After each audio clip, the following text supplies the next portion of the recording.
On the morning of September 11, 2001, 19 men armed with box cutters directed by a man on dialysis in a cave fortress halfway around the world using a satellite phone and a laptop directed the most sophisticated penetration of the most heavily defended airspace in the world, overpowering the passengers and the military combat-trained pilots on 4 commercial aircraft before flying those planes wildly off course for over an hour without being molested by a single fighter interceptor. These 19 hijackers, devout religious fundamentalists who like to drink alcohol, snort cocaine, and live with pink-haired strippers, managed to knock down 3 buildings with 2 planes in New York. While in Washington, a pilot who couldn't handle a single-engine Cessna was able to fly a 757 in an 8,000-foot descending 270-degree corkscrew turn to come exactly level with the ground, hitting the Pentagon in the Budget Analyst Office where DoD staffers were working on the mystery of the $2.3 trillion that Defense Secretary Donald Rumsfeld had announced missing from the Pentagon's coffers in a press conference the day before, on September 10th, 2001. Luckily, the news anchors knew who did it within minutes. Osama bin Laden. The pundits knew within hours. Osama bin Laden. The administration knew within the day. Terrorists who committed these acts and those who harbor them. And the evidence literally fell into the FBI's lap. That a hijacker's passport was found blocks from the World Trade Center crash site, if you can believe that.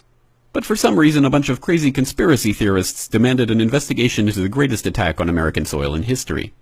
That investigation was delayed, underfunded, set up to fail, a conflict of interest, and a cover-up from start to finish.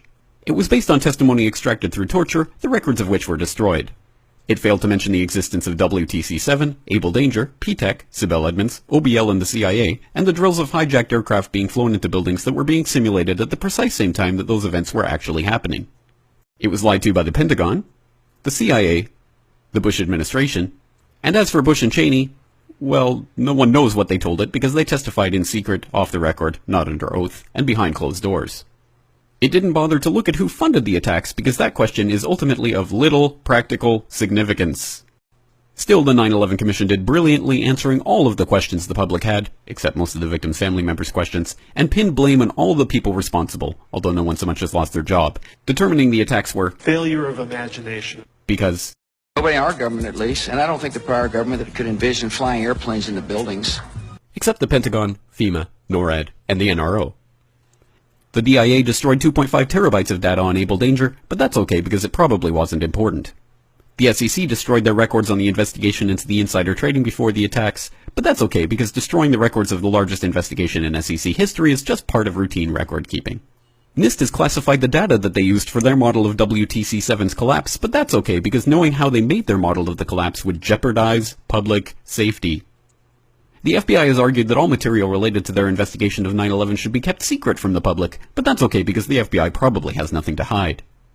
This man never existed, nor is anything he had to say worthy of your attention, and if you say otherwise, you are a paranoid conspiracy theorist and deserve to be shunned by all of humanity. Likewise him, and her.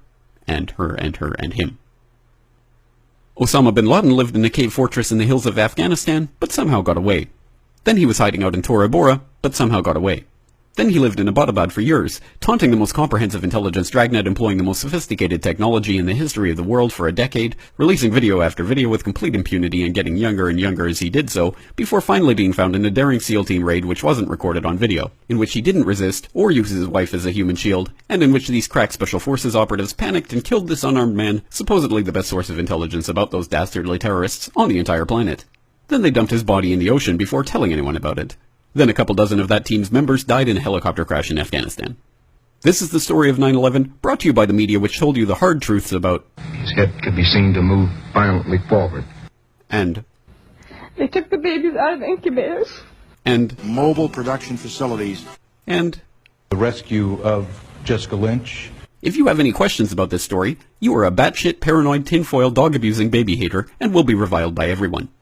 If you love your country and or freedom, happiness, rainbows, rock and roll, puppy dogs, apple pie, and your grandma, you will never ever express doubts about any part of this story to anyone. Ever. This has been a public service announcement by the Friends of the FBI, CIA, NSA, DIA, SEC, NSM, White House, NIST, and the 9/11 Commission.